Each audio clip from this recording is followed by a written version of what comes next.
आता आम्हाला शेतकऱ्याकडून ऊस येतो. आता आमचं गाळप डे नाईटला 60 टन आहे, 55-60 टन.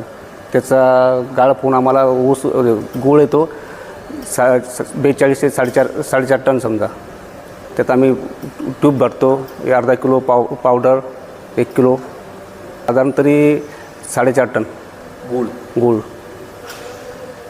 त्याच्यामध्ये किती ग्रामचे क्यूब्स? त्याच्यामध्ये ट्यूब भरतो आम्ही 5 ग्रॅमचे, काही 6 ग्रॅमचे, काही 250 ग्रॅम, 1 किलो, अर्धा किलो पावडर.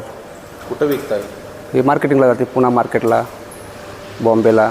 काय साधारण भाव? रेट आता तरी आता रेट 44-45 रेट चालू सध्या किलो. आणि ट्यूबला रेट चांगले आहे आमच्या. काय रेट आहे? ट्यूब 60 रुपये किलो आहे, पावडर 60 रुपये किलो. केमिकल वगैरे काय वापरतात? केमिकल काहीच नाही, विदाऊट केमिकल. हे ड्रायर आहे, याच्यामध्ये गूळ पावडरमध्ये हे ट्रॉली डायरेक्ट आतमध्ये जाते आणि